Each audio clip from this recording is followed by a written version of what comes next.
তিরমিজির 2137 নম্বর হাদিস।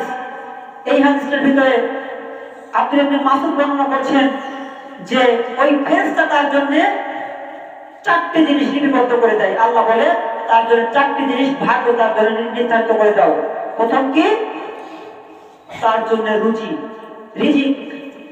সে এই দুনিয়াতে কতটুকু তিনি রিজিক খাবে, কতটুকু তার জন্য নির্ধারিত করা হয়েছে, কতটুকু পর্যন্ত খাবে, আর সেই কত রিজিকের তিনি মালিক হবে এই সম্পর্কে তাকে লিখে দাও তার মায়ের গর্ভে। এর আগে লেখা হয়েছে কতক্ষণ আগে? সৃষ্টির 50 বছর আগে। এরপরে আবার মায়ের গর্ভে যখন 43,120 দিন চলে যায়, এরপরে আবার তার জন্য নির্ধারণ করা হয়। সুবহানাল্লাহ। 1 নম্বরে কি লেখা হয়? রিজিক। 2 নম্বরে লেখা হয় তার মৃত্যু।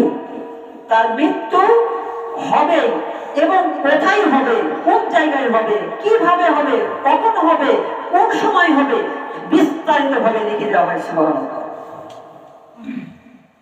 4 নম্বরে তিনি কি কর্ম করবে, কি আমল করবে, এই আমলগুলো লিখে দেওয়া হয়, তাকদীর লিখে দেওয়া হয়। 3 নম্বরে বেলায় লিখে দেওয়া হয়। আর 4 নম্বরে বেলায় লিখে দেওয়া হয় সে সৌভাগ্যবান হবে না দুর্ভাগ্যবান হবে। কেন? রুহ সৃষ্টি করার আগে আমরা কিভাবে বুঝতে পারলাম আমরা সৌভাগ্য হবে এবং দুর্ভাগ্য হব? আমরা তো পাপ করি নাই, আমরা তো গুনাহ করি নাই, তাহলে আমরা সৌভাগ্য এবং দুর্ভাগ্য হলাম কেমন ভাবে? ওই যে আল্লাহ বলছেন যে আল্লাহ সুবহানাহু ওয়া তাআলা দেখলেন যে এই রূহ পৃথিবীতে যাওয়ার পরে তিনি জিনা করবে, তিনি ব্যভিচার করবে, ঘুষ খাবে, সুদ খাবে, মানুষের সাথে অন্যায়ভাবে কথা বলবে, মানুষের সাথে রাগান্বিতভাবে কথা বলবে, কর্কশ ভাষায় কথা বলবে, মানুষকে ধিক্কার দিবে, মানুষের সাথে খারাপ আচরণ করবে, এরপরে তিনি সুদ খাবে, ঘুষ খাবে। এই জন্য আল্লাহ সুবহানাহু ওয়া তাআলা তার জন্য দুর্ভাগ্যবান লিখে দিলেন তার তাকদীরের মধ্যে। আর যেই ব্যক্তি সৌভাগ্য লিখে দিলেন, দেখেন না যে এমন একটি বাচ্চা তৈরি হয়েছে এক পরিবারে, সেই বাচ্চা ছোট থেকে এমন স্বভাবে তৈরি হয়েছে মৃত্যু পর্যন্ত সেই ব্যক্তি কোনোদিন খারাপ কাজ করে নাই, কেউ বলতে পারে না এই ব্যক্তি আমার চোখে খারাপ ধরেছে, ওই ব্যক্তি সৌভাগ্যবান ব্যক্তি। সুবহানাল্লাহ। বুঝতে পারছেন তো যে তাকদীর কিভাবে লেখা হয়? তাই আল্লাহ সুবহানাহু ওয়া তাআলা এই তাকদীর সম্পর্কে বলতে গিয়ে সমস্ত কিছু বিস্তারিত ভেঙে দিয়েছেন।